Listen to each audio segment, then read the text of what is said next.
Hey, what's up, guys? I'm Luke. I'm Ainsley. And we are... Screen Queenie. We actually have a comic book that we're going to talk about today that we started talking about a couple months back.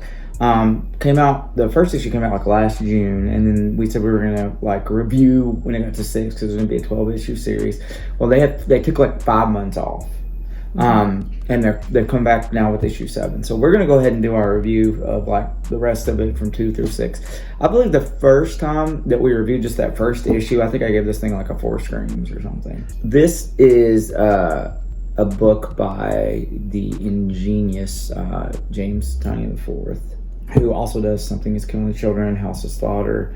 I mean, this guy cannot miss with the comic books he's doing, especially the horror related stuff. He did Batman for a little while as well. I did. Yes. His artist on this book is Martínez Álvaro, I think is his name. Martino Alvarez. Mr. Alvarez seems right. Yeah, Mr. Alvarez. So, do you want to kind of tell us the overall story before we get into these individual issues? Because like we probably need to catch people up in case they watch our first review if you haven't seen it yet. But we'll kind of give you a very like blurb of a synopsis. Generalized. Yeah. Okay, let's see. It starts out with a group of people all under different categories, which makes no sense me saying that now, but it will make sense later. Well, they all come from different walks of life, I guess you would say. And at this point, they all have different career paths, all that kind of stuff, yeah. Different personalities. But they are at a lake house, hence the nice house on the lake. And they have been put there by a mutual friend to all of them named Walter. Walter turns out to be some sort of alien interdimensional being, something we don't know yet. I'm still not sure. At this point in the story, I'm still not sure exactly what he is, right? Yeah, it doesn't specify. Whatever he has chosen to go throughout life, live a human life, from being a teenager upward is what it seems, and finding people who are special, who are worthy of being alive, basically, or carrying on the human race. And so he has taken them as the world has presumably ended, and put them in this house to save them. The world is basically burning up around them. I mean, like it's on fire. So, the artist has a theory that this is just a trial run, though. Yes, that maybe it's not all, it's real. They're in some kind of a simulation. Yeah. Maybe. But yeah, that's more or less the story. Is this, I'll call him an alien being because that's what's easiest for me to process. He is a non-Earth entity somehow. Like he's whatever. Not human. Yes. He is not has chosen these people to be saved from the end of the world. So what has happened in this story is that they're in this house, right? And they can't escape the house. Anytime that they go, there's like a spot that they go to, they see like where they lived at or whatever. Well, there are these, I don't remember that, but there are these symbols that if they touch them, they can see the outside world and see the world ending, people melting. And well, it's mostly people that they know. Throughout this story, throughout these other 5 issues that we're looking at here, you see like some of the people that are being able to kind of adjust better than others. Yeah, to the life. I mean, cabin fever sitting in for some folks. There are some people that cannot let go of like, why is this happening? You know? Or their loved ones, their friends, their family that are on the outside. But they're all given names like the artist, the engineer, the doctor, the comedian. Yeah, so that's what Walter calls them all because his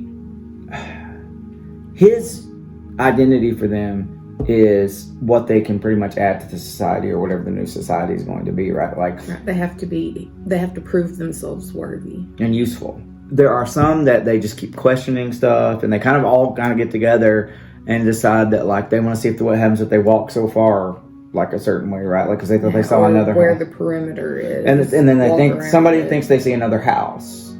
Yeah. Yeah, it's one of the things that comes out is that this person knew that there was a house, and so they take everybody to the house. They have to go by boat. Turns out there is an artist in the house Yes. that they know. Yes. And this person has been privy to certain information. Well, he knows that Walter was not human. Yeah, and also knows that that they were all at the other house, but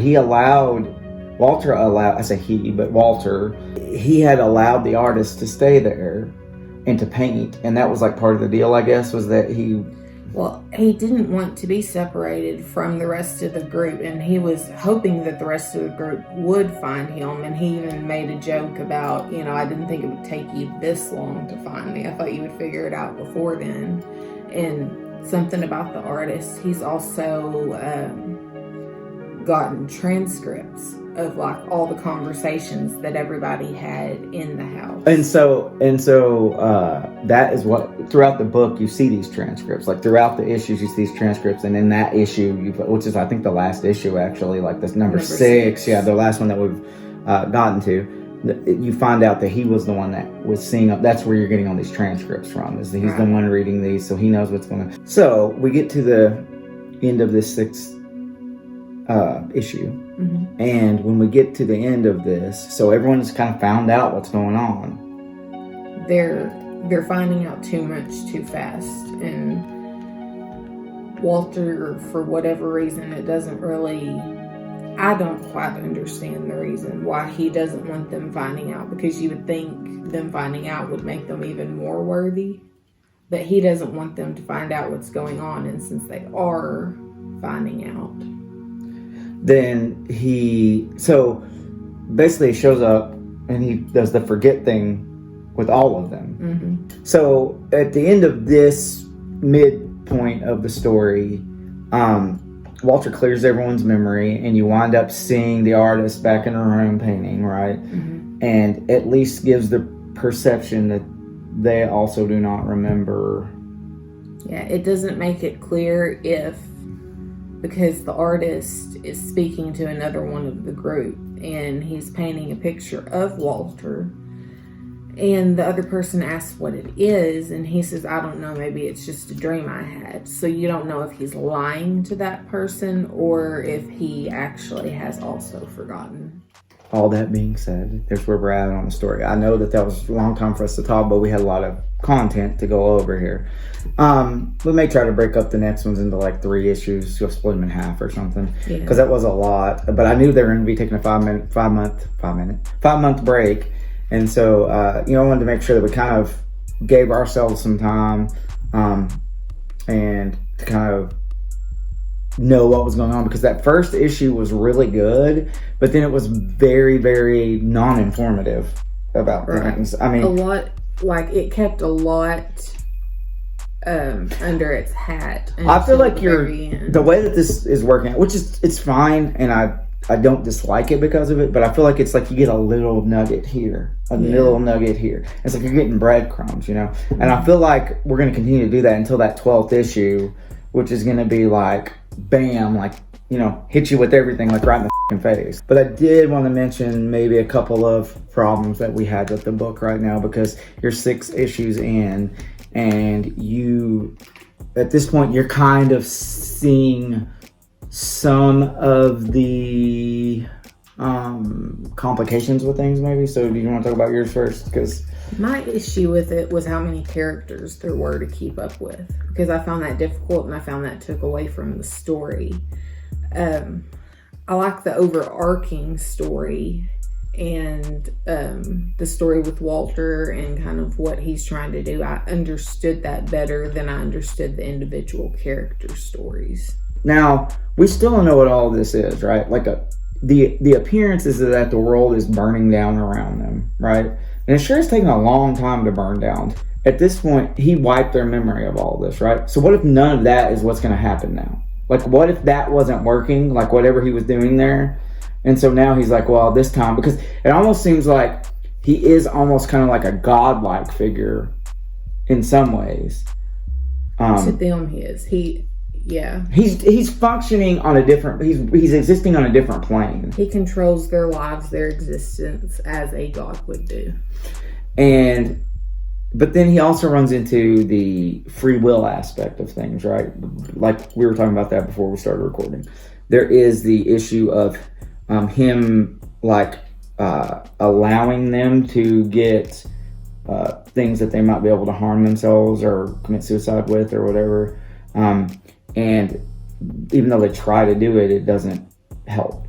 They heal. They can't die. When we talked about this in another review, but when Walter stuck his hand through the dude's face or whatever, it healed. Like it was, yeah. And there was someone else who had asked for a straight razor, and they cut their neck with it, and it healed. They can be hurt, but they can't die.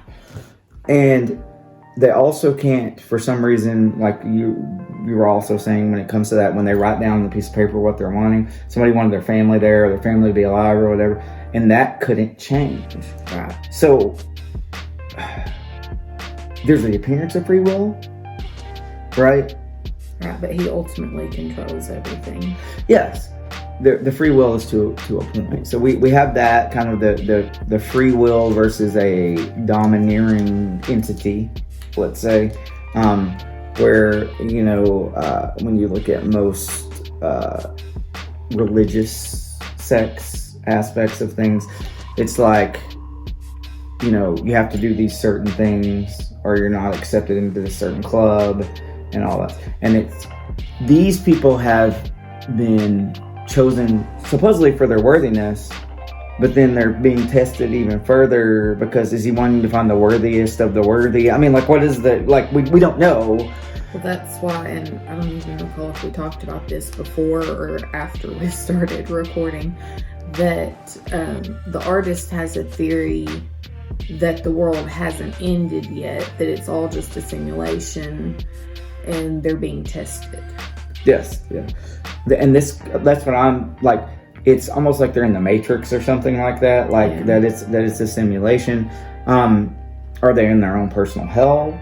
For these people or whatever. Are they in heaven actually? Because they're with the people that they cared about and loved. But then if you think about that in the aspect of heaven that a lot of people with Judeo-Christian beliefs believe in, then somebody gets left out of there, right? Right. So maybe it's heaven. We're looking at it as a negative thing, right? But not everyone gets to go to heaven, right? Inside of that Judeo-Christian belief. So maybe they're in heaven. Maybe they're in an afterlife somehow and they're all together. I am still really enjoying this. I'm going to scale back my Scream rating a little bit though, just because of the 6 issues combined. I may up this to a 5-star by the time the whole thing's over with, because I don't have the whole story right now. I've got it in parts. But I'm gonna go ahead and give this one 3.5 Screams right now, because I gave it 4 before for that first issue. It's getting a little confusing in some parts.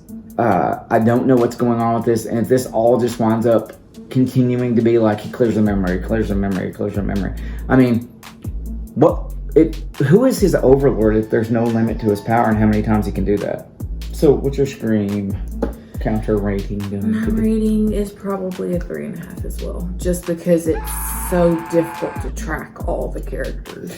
I will say you could get this, I think, now and probably in like a TPB or trade paperback is what they call it, where you have all these in a row. And if you read them all in a row, like I may go back like at the end of this when 12 comes out and like read them all in a row, and maybe it'll be a little bit, but the story itself, the story itself is so like vast, I feel like, with the amount of characters. And I just hope that by the end of it that the overarching story doesn't get lost, right, in all of the characters, and not caring about the characters, because Walter can just wipe their memory, right? So what is at this point, this could wind up being really good at the end, or it could wind up seeming like it's really lazy. That's all I'm saying. and very convoluted. I would say check it out at this point. Tell us what you think. If you're getting it better than we are, and you can keep the 5,000 names of people and what they do, let us know. Maybe at 9 we'll go ahead and do another review on this, and then see where we're at, and then 10 through 12, we'll do another review on that. Yeah. All that being said, we talked for a long time. We did. So obviously there's something. Your phone did not die. There's something endearing about it to us. All right, so I've been Luke. I've been Ainsley. And subscribe, Like. and share. Yes. And let all your friends know about us. We are Scream Queenie, and we'll catch you guys next time. Bye. Bye.